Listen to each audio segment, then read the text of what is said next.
Welcome back to my channel. तो प्यारे बच्चों, आज के इस वीडियो में हम पढ़ेंगे कक्षा 10 अंग्रेजी की बुक फर्स्ट फ्लाइट का 8 चैप्टर मिजबिल द ऑटर। और यहाँ पर भी हम इस चैप्टर का अंग्रेजी से हिंदी में एक्सप्लेनेशन करेंगे और जो भी डिफ़िकल्ट वर्ड्स आएंगे साथ ही साथ हम उनको भी समझेंगे और उनका भी हिंदी अर्थ समझेंगे।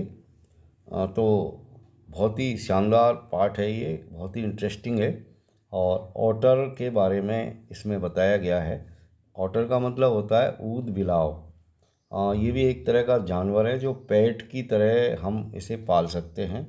और यहाँ जो राइटर है उसने एक ऑटर को अपना पेट बनाया है, अपना पालतू जानवर बनाया है। तो उसके जो एक्सपीरियंस है वो सारे यहाँ पर बताए गए हैं। तो आइए शुरू करते हैं। Let's start. The days passed peacefully at Basra. Basra में यानी लेखक ये कहता है कि बसरा में मेरे दिन बहुत ही शांतिपूर्वक गुजरे, पास हुए। पीसफुली मतलब शांतिपूर्वक। But I dreaded the prospect of transporting Miz to England and to Campusferina, Camusferina। आगे राइटर हमको कहता है कि ड्रीडेड द प्रॉस्पेक्ट, तो ये एक डिफ़िकल्ट वर्ड है। ड्रीडेड द प्रॉस्पेक्ट, इसका मतलब होता है भविष्य में होने वाली बुरी घटनाओं से आशंकित होना, यानी बहुत ज़्यादा उनसे डरना। तो यहाँ पर लेखक ये कहता है कि आई dreaded the prospect of transporting मीज टू इंग्लैंड एंड टू कैमुस फेरिना। यानी मैं इंग्लैंड और कैमुस फेरिना ले जाने के लिए मिज को, यानी अपने ऑटर को, मैं भविष्य में होने वाली घटनाओं से बहुत ज़्यादा डरा हुआ था। The British airline to London would not fly animals. London को जाने वाली जो ब्रिटिश हवाई जहाज़ थे उन्होंने एनिमल्स को ले जाने से मना कर दिया था। So I booked a flight to Paris on another airline. इसलिए लेखक ये कहता है कि मैंने पेरिस के लिए एक अलग दूसरी एयरलाइन बुक करवाई and from there to London, और पेरिस से लंदन जाने की एक अलग फ़्लाइट मैंने बुक करवाई थी जो जानवरों को ले जाने में उनको कोई परेशानी नहीं थी। द एयरलाइन इंसिस्टेड मतलब जोर देना। एयरलाइन वालों ने, विमानन कंपनी ने इस बात पर जोर दिया that Mizo should be packed, कि मिज को पैक किया जाना चाहिए इनटू ए बॉक्स, एक ऐसे बॉक्स के अंदर note more than 18 inches square, जिसका जो 18 इंच स्क्वायर का से ज़्यादा नहीं हो, यानी 18 बाई 18 का बक्सा होना चाहिए और उसमें मिज को रखना चाहिए, उससे बड़ा बक्सा नहीं होना चाहिए। एक शर्त ये भी, to be carried on the floor at my feet, और उस बक्से को मुझे मेरे पैरों के पास फर्श पर रख करके ले जाना पड़ेगा। I had a box made, मैंने ऐसा एक बक्सा बनवाया। And an hour before we started, और हमारे रवाना होने से 1 घंटा पूर्व I put Mij into the box, मैंने मिजविल को उस बॉक्स में रख दिया। So that he would become accustomed, so that he would become accustomed to it, जिससे कि वो उसके प्रति अकस्टम हो जाए, यानी उसको उसमें रहने की आदत पड़ जाए। And it left for a hurried meal, and I left for a hurried meal, और फिर मैं जो है तेज़ी के साथ भोजन करने के लिए चला गया, यानी बक्से में मिज को रख के मैं जल्दी से खाना खाने के लिए चला गया। व्हेन आई रिटर्न्ड, और जब मैं वापस लौट करके आया तो देयर वाज एन एपालिंग स्पेक्टेकल। एपालिंग, अब ये एक नया वर्ड यहाँ पर आ गया, एन एपालिंग स्पेक्टेकल। इसका मतलब होता है ए शॉकिंग सीन, यानी दिल दहला देने वाली दृश्य, दिल को दहला देने वाला दृश्य। यानी जब मैं वापस आया तो मैंने दिल को दहला देने वाला एक दृश्य देखा। There was complete silence from the box. उस बॉक्स में पूरी तरह से खामोशी थी, यानी किसी तरह की हलचल उसमें नहीं हो रही थी। But from its air holes and chinks around the lid, लेकिन उसका जो ढक्कन था उसके आसपास की जो चिंक्स थी, जो दरारें थी उनके चारों ओर से, और उसमें जो हवा जाने के लिए जो छेद बनाए गए थे उनमें होकर के blood had trickled and dried, उनमें होकर के खून बह कर के बाहर आया था और वो सूख गया था, पपड़ी बन गई थी। I whipped off the lock and tore open the lid. Whipped off का मतलब है तेज़ी से ढक्कन को हटाना। तो मैंने उस बक्से के ताले को बहुत तेज़ी के साथ खोला, जल्दी से, और फाड़ करके उसके ढक्कन को अलग किया। Tore open the lid and Mij exhausted and blood spurted। और क्या हुआ फिर? तब मिज बहुत ही थका हुआ और खून से लथपथ, ब्लड स्पेटार्ड मतलब खून से लथपथ, और बहुत थका हुआ Mij whimpered and caught at my leg. वो बिल्कुल घबराया हुआ सा बाहर निकला और मेरी टांग के, यानी मेरी टांगों में लिपट गया नीचे बैठ करके। I removed the last of it.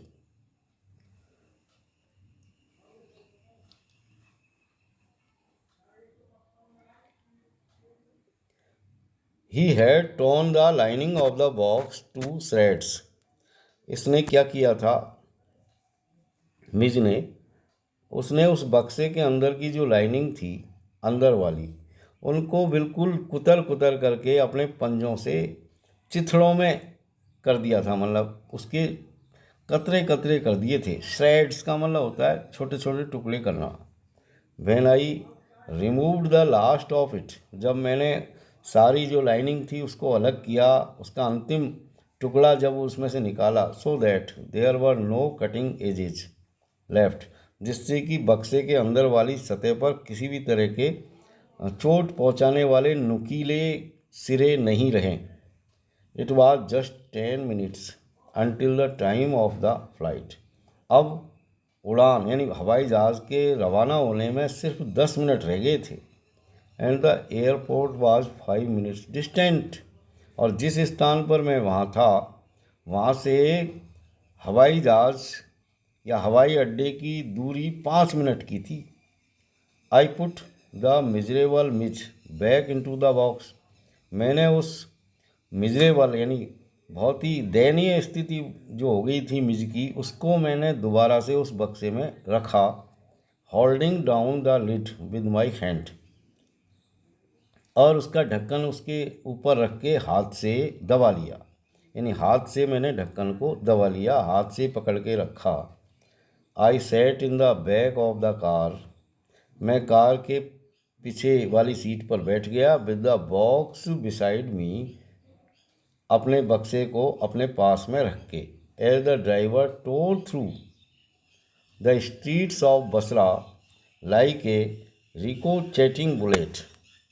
रिकोचेटिंग bullet का मतलब अत्यधिक तेज़ गति से, यानी जैसे गोली छूटती है बंदूक की और वो किसी चीज़ से टकरा के जब वापस आती है तो बहुत तेज़ गति से रिटर्न होती है, तो इसी तरह मतलब बुलेट की गोली की रफ्तार से मैं जो है बैठ गया, और हमारी जो कार थी वो बसरा की गलियों में गोली की रफ्तार से दौड़ती हुई निकली।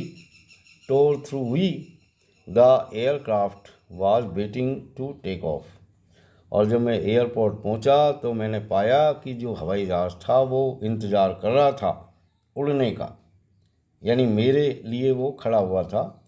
आई was rushed through to it by infuriated officials. Officials मतलब कर्मचारी। इन्फ्यूरिएटेड का मतलब होता है गुस्से से भरे हुए, यानी हवाई अड्डे के जो कर्मचारी थे जो गुस्से से भरे हुए थे क्योंकि मैंने देर कर दी थी, उन्होंने मुझे बहुत तेज़ी के साथ उस हवाई जहाज़ की तरफ जो है भेजा। लकीली, सौभाग्य से, the seat booked for me was at the extreme front. भाग्य से जो सीट मेरे लिए बुक हुई थी वो दरवाजे के बिल्कुल पास वाली थी, एक्सट्रीम फ्रंट यानी सबसे सामने वाली सीट थी। I covered the floor around my feet. मैंने फर्श को, जहाँ पर मैं बैठा था तो वहाँ मैंने मेरे टांगों के चारों तरफ कवर कर दिया था विद न्यूज़पेपर्स, यानी बहुत सारे अखबार मैंने मेरे पैरों के आसपास डाल लिए थे उस बक्से को छुपाने के लिए। Wrong for the air hostess, फिर मैंने घंटी बजा करके एयर हॉस्टेस को बुलाया, यानी विमान परिचारिका को बुलाया। And gave her a parcel of fish for Mij to keep in a cool place.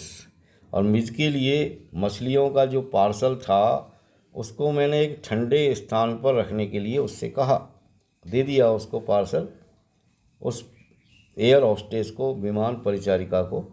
I took her into my confidence, मैंने उसको मेरे विश्वास में ले लिया, उस परिचारिका को, about the events of the last half hour, पिछले आधे घंटे में जो घटनाएं हुई थी उनको सुना करके।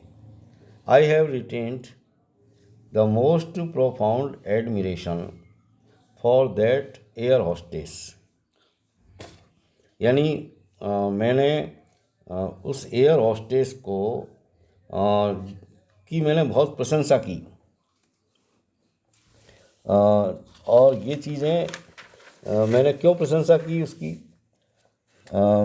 इसलिए किया मैंने उसकी प्रशंसा जिससे कि वो मेरे ऊपर मिज और मेरे साथ अच्छा व्यवहार करे और मुझे अपने विश्वास में ले लिया उसको। और उस विमान परिचारिका के लिए आज तक दिल में अत्यधिक सम्मान है। She was the very queen of her kind, वो भी एक थी, अपनी ही तरह की एक रानी थी, यानी अपनी ही तरह की एक रानी थी। सी सजेस्टेड दैट, उसने सुझाव दिया कि I might prefer to have my pet on my knee, यानी उसने मुझको ये सुझाव दिया कि तुम्हारे लिए अच्छा होगा, उपयुक्त होगा कि तुम अपने पेट को अपने घुटनों के पास रख लो। And I could have kissed her hand in the depth of my gratitude, और मेरे दिल की अत्यधिक गहराइयों से उसके प्रति बहुत ज़्यादा ग्रेटिट्यूड के कारण मुझे ऐसा लगा कि मैं उसके हाथों को चूम लेता। हालांकि मैंने ऐसा नहीं किया, बट नॉट नोइंग ऑटर्स, लेकिन ऑटर्स के व्यवहार को अच्छी तरह नहीं जानने के कारण I was quite अनप्रिपेयर्ड for what followed, तो जो कुछ आगे घटित होने वाला था उसके प्रति मैं बिल्कुल भी प्रिपेयर नहीं था, पूरी तरह से तैयार नहीं था, यानी आगे और भी कुछ घटनाएं होने वाली है।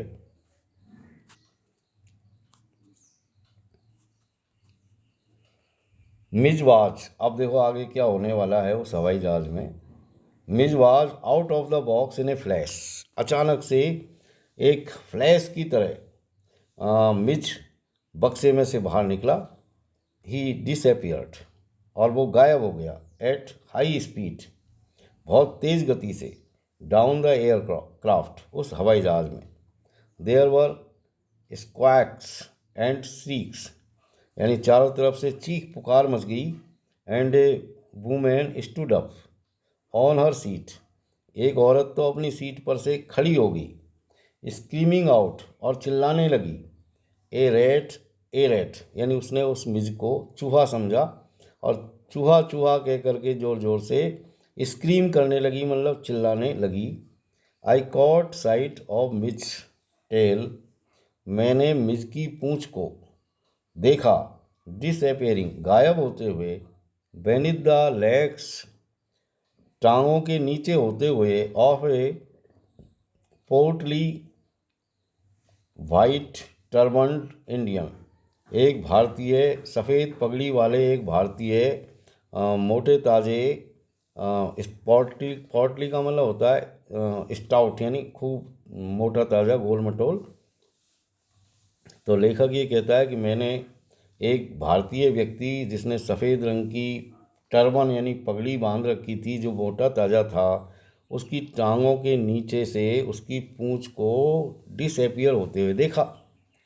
डाइविंग फॉर इट, उसको पकड़ने के लिए मैंने छलांग लगाई। आई मिस्ड, लेकिन मैं चूक गया, पकड़ नहीं सका।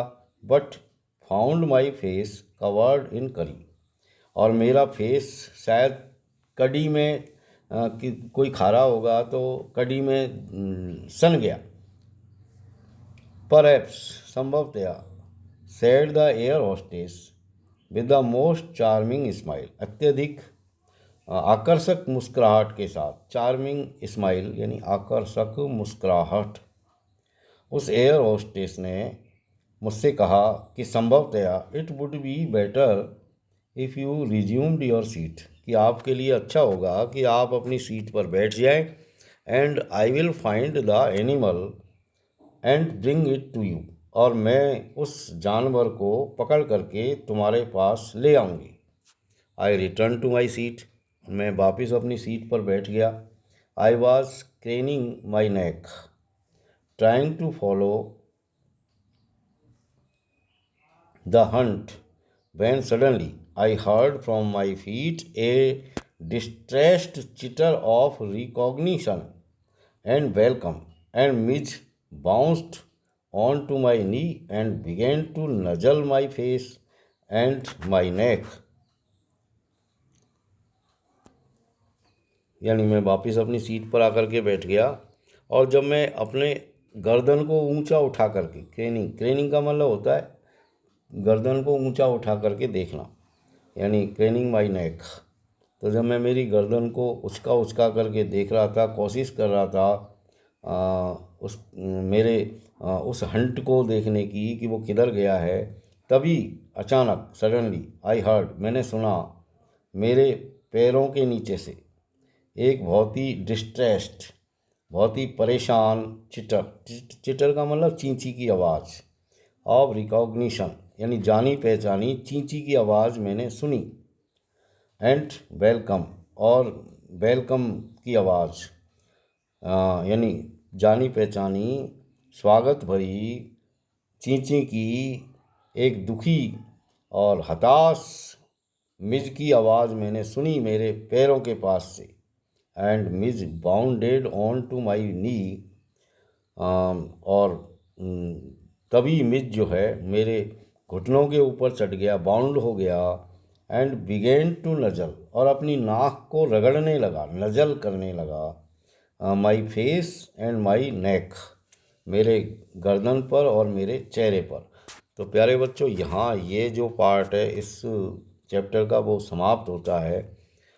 तो प्यारे बच्चों, that's all for today. See you again in next video. Till then, keep watching my videos. Have a nice time. Thank you very much.